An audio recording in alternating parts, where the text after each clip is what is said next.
주시는 하나님 말씀은 구약의 레위기 3장입니다.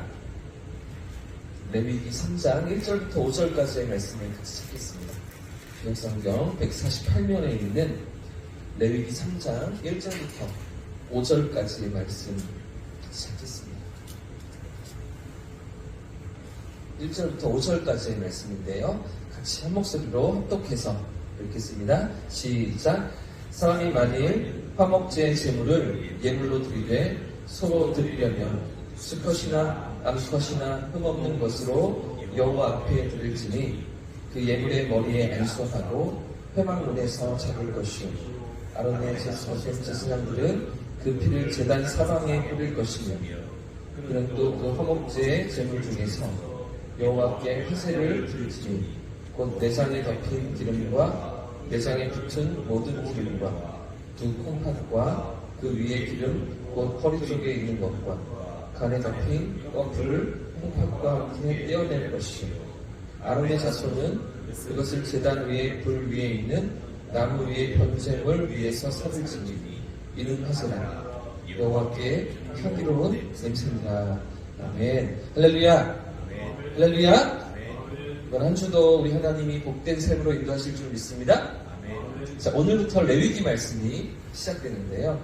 사실 성경 통독을 계획하면서 가장 난관이 레위기가 아닌가 싶습니다. 가장 또 어렵게 느껴지고 또 이해하기가 힘들게 느껴지는 부분이 레위기인 것이죠. 하지만 사실은 이 레위기 속에 하나님의 사랑이 남겨져 있습니다. 레위기 가운데 우리의 죄를 용서하시는 하나님의 방법이 남겨져 있고요. 우리가 하나님 앞에 나아가는 길이 레위기를 통해서 열려지고 있는 것이죠. 우리가 이번 주와 다음 주 2주 동안 레위기를 함께 통독하게 되는데 하나님의 사랑 안에 깊이 나아가시기를 축복합니다. 축원합니다. 먼저 레위기는 5가지 제사의 방법을 우리에게 제시하면서 열리고 있습니다. 1장부터 7장까지 이 5가지 제사를 한 장씩 보여주고 있는데요. 5가지 제사를 먼저 간단히 정리해 본다면 1장은 번제입니다. 번제가 어떤 제사입니까? 다 태워서 드리는 제사입니다. 전부를 다 태워 드리는 것이죠. 이 번제의 의미가 무엇일까요? 번제의 의미는 하나님께 생명을 드린다는 것입니다. 생명을 바치는 것. 삶을 주신, 삶을 허락하신 삶의 주인이신 하나님 앞에 생명을 바치는 의미를 담아드리는 제사가 바로 번제이다 라는 것이죠. 2장은 소제입니다. 소제는 어떤 제사입니까? 5가지 제사 중에서 유일하게 피가 없는 제사입니다. 피 없이 드리는 제사가 바로 소제인데요. 곡식으로 드리는 제사였습니다. 소제는 제산을 바치는 의미가 있습니다. 무엇을 바친다고요? 제산을 바친다는 것이죠. 구약시대의 제사는 거의 대부분 곡식, 양식 아니었겠습니까? 그래서 그 제산도 원래는 모두 하나님의 것이었는데 하나님께 돌려드립니다 라는 의미를 담아드리는 제사가 바로 소제인 것이고요. 자, 세 번째 3장에는 화목제가 나타나고 있습니다. 화목제는 어떤 제사입니까?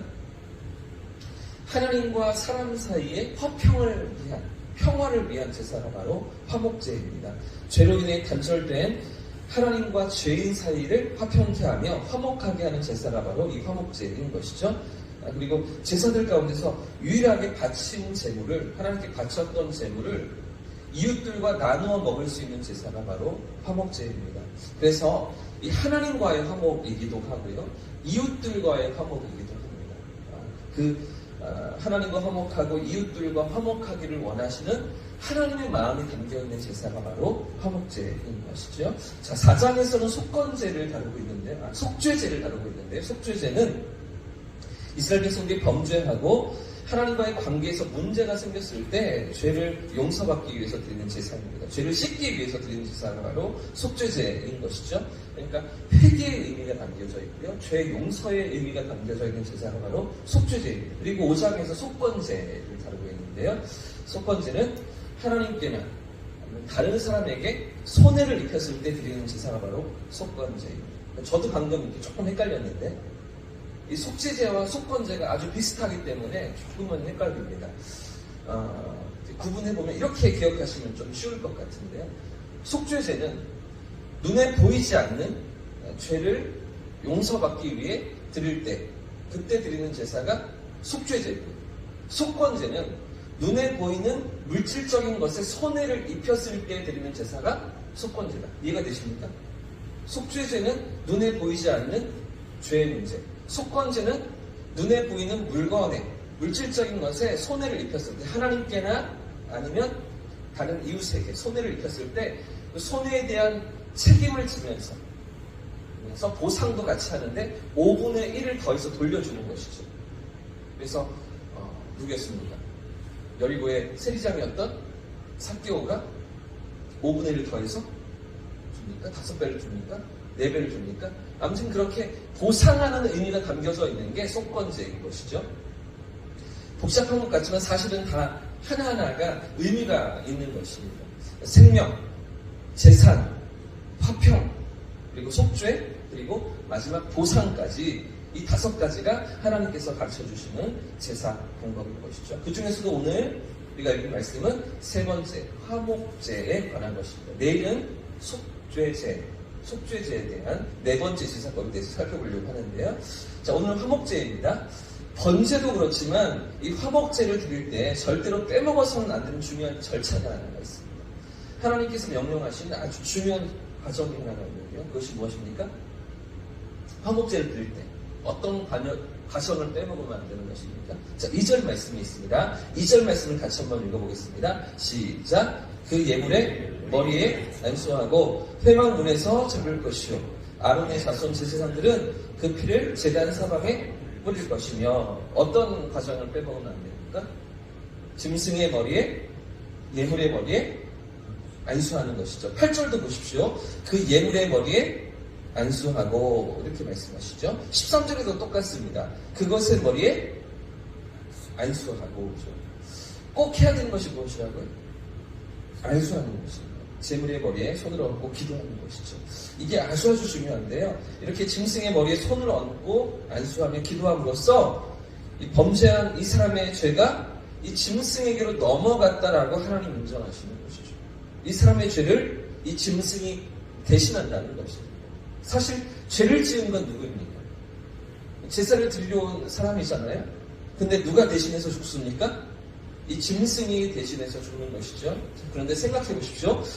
화목제를 드리기 위해서 어린 양 한 마리를 데리고 회막으로, 성막으로 나왔습니다. 그리고 제사장과 함께 그 어린 양의 머리에 손을 얹고서 기도합니다. 그리고서 그 양이 피를 흘리며 그 하얀 털이 피로 물들며 죽어가는 모습을 지켜보는 것입니다.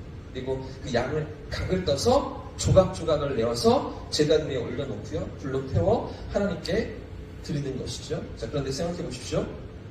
이 어린 양이 가만히 있었을까요? 조용히 기다리고 있었을까요? 비명을 지르죠. 죽기 싫다고 이리저리 날뛰지 않았겠습니까? 그러다가 붉은 피를 흘리면서 숨을 거둡니다.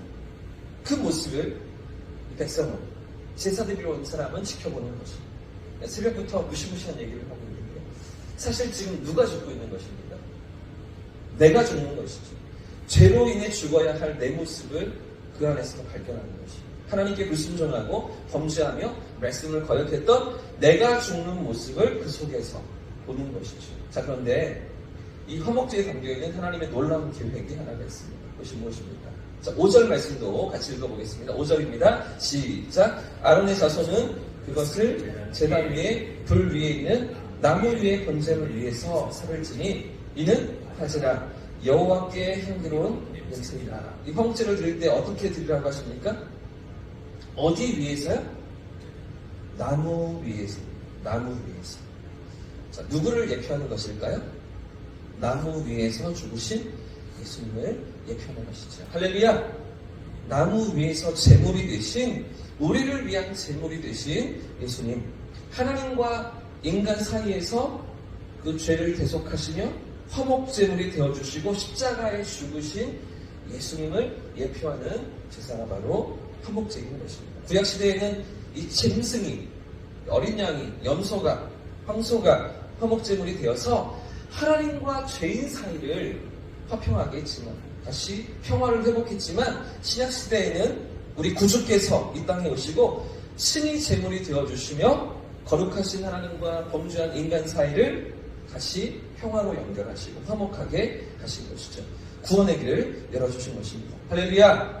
그래서 요한 1서 4장 10절 말씀에 이렇게 말씀하시는데요. 사랑이 여기 있으니 우리가 하나님을 사랑한 것이 아니요 하나님이 우리를 사랑하사 우리의 죄를 속하기 위하여 화목제물로 그 아들을 보내셨습니다. 할렐루야! 신약이 그렇게 우리에게 해석해주고 있는 것이죠. 그 아들을 화목제물로 하나님이 친히 보내셨다고 우리에게 말씀하고 계시는 것입니다. 오늘도 이번 한 주도 이 사랑과 은혜 안에서 살아가시는 저와 우리 모두의 삶이길 축복합니다. 그 사랑 앞에서 믿음으로 깨어있고 승리하는 저와 우리 모두의 삶이기를 축복합니다. 함께 찬양